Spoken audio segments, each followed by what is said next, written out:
This is very clear na meron kayong allocated amount at nagsasubmit sila ng project sa inyo at binibigyan kayo ng kickback.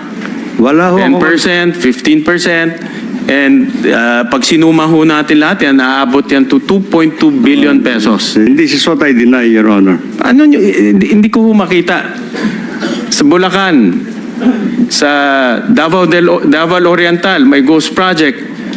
Lahat ng kasama nyo, alam, in 2025 na kickback na nangyari. Kayo lang hindi nakakaalam eh. Pinakikinggan ho natin kung paano po umunlad yung bansa ho natin. Pero dahil po sa inyong masamang liderato, nandito tayo ngayon.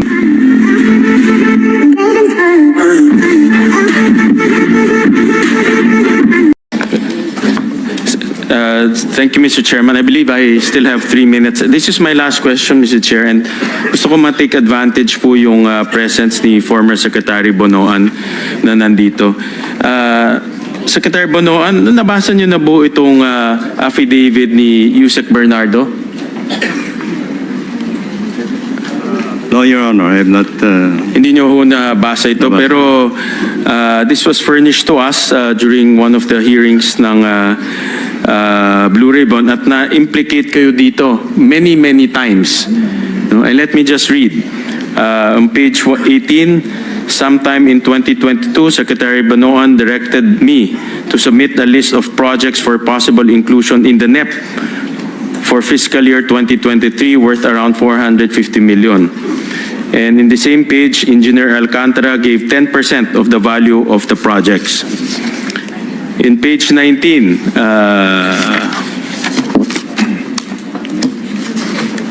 similarly, on 2023, Secretary Bonoan directed me to submit a list of projects for possible inclusion in the NEP for fiscal year 2024 worth around 150 million. Engineer Alcantara gave 15% of the value of the projects. In page 19, in the year 2024, Secretary Bonoan also directed me to submit a list of projects for possible inclusion in the NEP for fiscal year 2021, 900 million.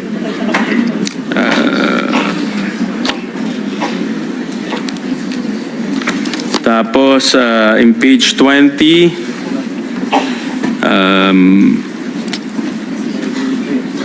the value of the projects that I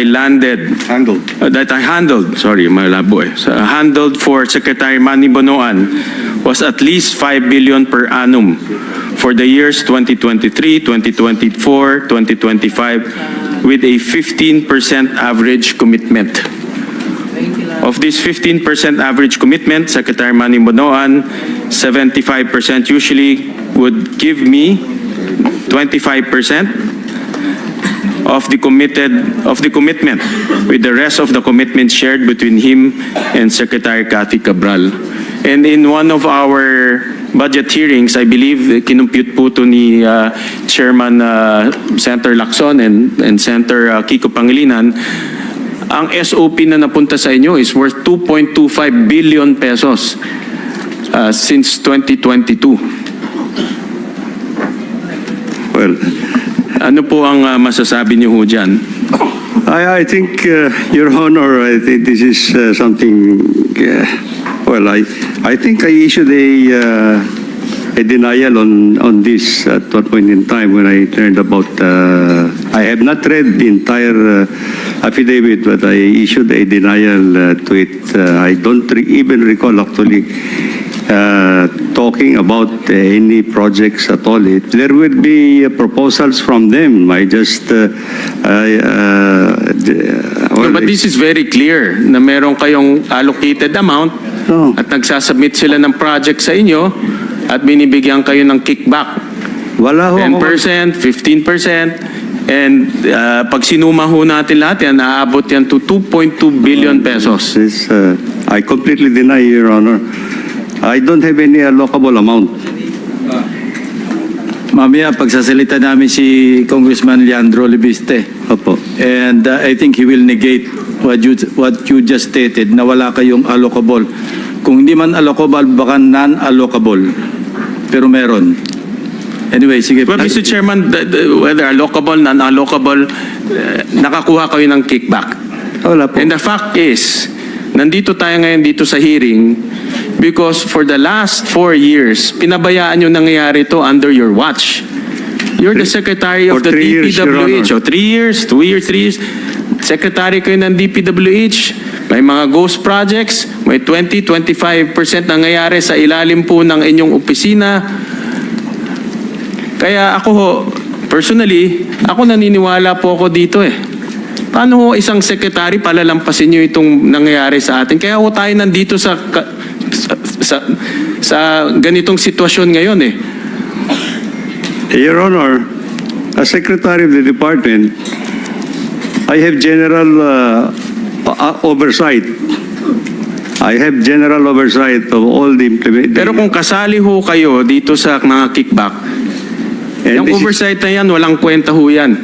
And this is what I deny, Your Honor. Ano nyo, hindi ko ho makita. Sa Bulacan, sa Davao Oriental, may ghost project. Lahat ng kasama nyo, alam in 2025 na kickback na nangyari. Kayo lang hindi nakakaalam eh. Your Honor, I was the one actually who reported to the President where the ghost projects are in 2025. Nung pumutok na ho to, nung nag-privilege speech na Senator Lacson dito Hindi po. sa Senado. But throughout the years na pumupunta ho kayo dito, wala naman kaming naririnig na may problema. Kasi in my opinion, kasali ho kayo dito. But anyways, Mr. Chairman, I'm just echoing my frustration as a Filipino, Mr. President. Nakaka-frustrate, no? Na nandito tayo ngayon, pinakikinggan natin to. Dapat ang pinakikinggan ho natin kung paano po umunlad yung bansa ho natin. Pero dahil po sa inyong masamang liderato, nandito tayo ngayon. Inaayos ho natin, hinahanap po natin sino yung mga kriminal. Hindi pa ho natin mahanap dahil nasa Portugal na nagtatago. Bakit niyo ho pinabayaan? Yun ang aking sentimento. But wag na ho kayong sumagot. I don't expect you to admit that, but I'm just airing out my frustration, Mr. Chairman. Thank you. Maraming salamat po. I just want to take exception kasi sinabi nyo, ang trabaho nyo as DPWH Secretary, oversight. I cannot accept that because hands-on kayo, secretary kayo. I cannot imagine Secretary Dizon exercising oversight function over his own department. So kindly correct that because that is not correct. Your Honor, what I'm saying is actually as Secretary, I exercise overall supervision, authority, Not oversight. and oversight. Because I also rely Sabi ko on my kanina, people. ini-impress nyo, oversight lang kayo. But I Mr. also Chairman, rely- as Secretary, you exercise control. Control. You have control over the department. Yes, Your All the Honor. way to the last janitor. Yes, Your Honor, but I also rely on my people under me to cooperate, to do the job that they Secretary, are 3 years, supposed to do. 365 days, nandoon kayo. Wala kayo naririnig 25%, 20%. Eh kami naririnig na ho namin, yung pumuputok na ho siya. Anyways, again, I'm just airing out my frustration as a Filipino. Talagang, alam nyo ho, Chairman, talagang frustrated rin. Kasama ko yung mga ibang mga kababayan natin. Napakasama ng loob sa mga nangyayari. At imagine nyo ito, nangyari ito sa ilalim po ng liderato ho ninyo. No?